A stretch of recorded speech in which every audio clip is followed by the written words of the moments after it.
Well, to the Netherlands, where the newly elected nationalist government says that it will declare an asylum crisis as part of a major crackdown on migration. Now, the move would enact emergency powers to restrict the number of asylum seekers. Around 40,000 arrive in the Netherlands every year, which the government says is putting pressure on housing, healthcare, and education. Opposition political parties are questioning whether the move is necessary or even legal. Now, the Minister for Asylum and Migration says that she wants the strictest asylum policy ever.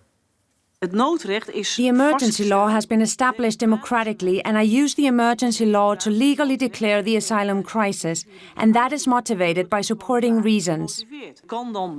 For example, you can then decide to stop issuing residence permits for an indefinite period. You can restrict family reunification, and you can speed up asylum procedures.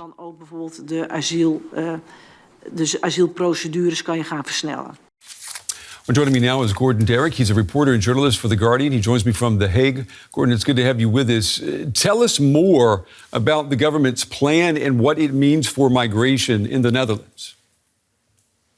What the government wants to do today is it's basically fleshed out what it signalled in its outline coalition agreement back in 2 months ago when it took office. And it wants to basically declare an asylum crisis, and it wants to do that in 3 stages. So first, it wants to use existing emergency powers to basically freeze all new applications for asylum and restrict asylum applications further, and they can do that without consulting Parliament.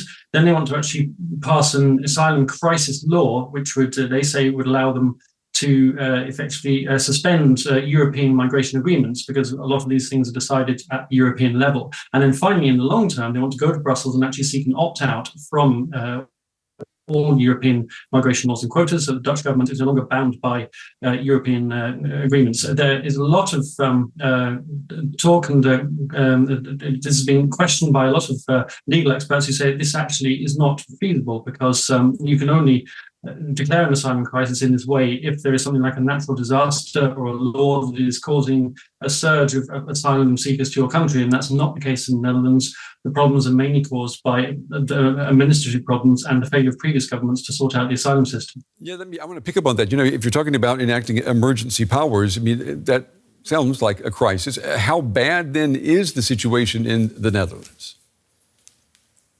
There has been certainly acute problems in the asylum system. There have been problems with overcrowding the system. We see there was one asylum reception centre in the north of the country, and the overcrowding there was so bad 2 years ago that the Red Cross declared it the conditions to be inhumane. So there is certainly a real bottleneck in the system, and the government said so the only way to get on top of this is to declare this crisis so that they can bring the numbers down, bring the numbers coming into the country down. They also want to make the conditions in the asylum seeker centres, the accommodation centres, much more sober and basic, and that is the idea of that is that will deter people from coming to the Netherlands in the first place. And they also want to restrict people being joined by their families, because they say one thing that's swelling the numbers is asylum seekers who come to the Netherlands then bring family members over with them who then apply for asylum, and that increases the numbers. So Dutch government says this crisis is caused by an accumulation of people in the asylum system, and also by the fact that there's no housing for asylum seekers to go into when they are granted asylum, and so they stay in what is supposed to be temporary accommodation, and that leads to even more overcrowding and a crisis in the system that they say now needs to be resolved. So overcrowding, have the Netherlands reached then a tipping point where the body politic, if you will, is supersaturated with asylum seekers and migrants, and a pause is needed so that the country can absorb those who are already there? Is that a realistic assessment of the situation? Well, that is certainly the government's argument, and they say that the overcrowding in the asylum system is having knock-on effects in things like the housing market, education and healthcare, because all these services are also being bumped up. But other opposition parties will say that this is actually a long-term problem that's caused by administrative issues, and if you actually create more accommodation places, permanent accommodation places,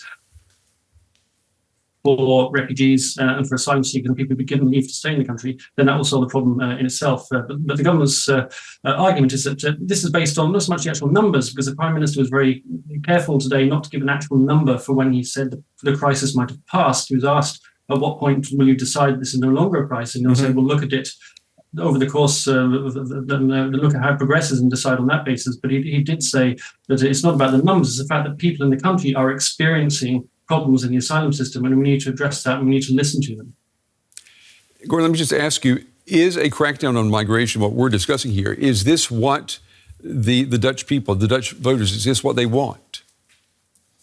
Well, this was certainly, migration was the number one issue during the election campaign in November. And it was as a result of that, Geert Wilders, leader of the Party for Freedom, the leader of the far-right anti-migration party, became the largest party in parliament. So certainly the election result did send a very strong signal, I think, across all the entire political spectrum, that people wanted the asylum issue to be addressed. And when you look at opinion polls, you see that Geert Wilders' party is still very strong. It's still the largest party, the most popular party in the Netherlands, and the other parties, more moderate parties that are in the coalition, have done less well. What you also see is that there is support definitely for some of the measures that the asylum ministry is bringing in, such as, for example, saying that refugees with the right to remain in the country no longer get priority for housing, which is a very sore point, given that there is a long waiting list for housing in general.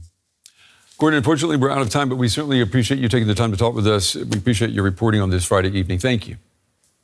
Well, for more, I want to go to our correspondent, Jack Perrick in Brussels. Jack is following this story. Good evening to you, Jack. I mean, this is unprecedented. What more do we know about what the Dutch government is planning? Yeah, it's a sweeping overhaul of Dutch asylum policy.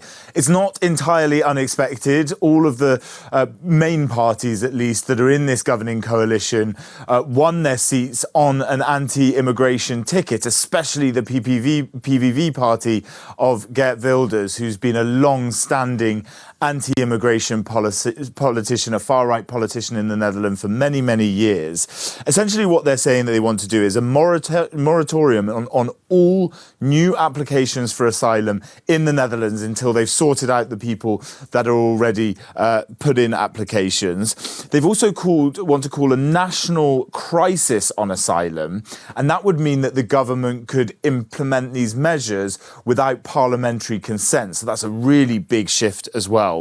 What they've said is that they want to make the Netherlands as unattractive as possible for asylum seekers so that people will be dissuaded from going there.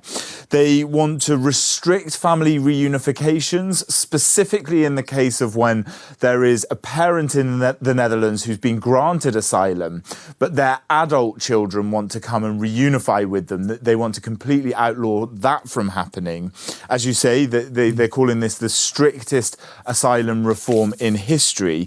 They also want to really ramp up the forced returns of people that haven't been approved for asylum in the Netherlands back to their countries of origin. They're really wanting to make this a big sweeping set of reforms to try and push people out. But really as well, like you said, they're calling for an opt-out of EU migration policy.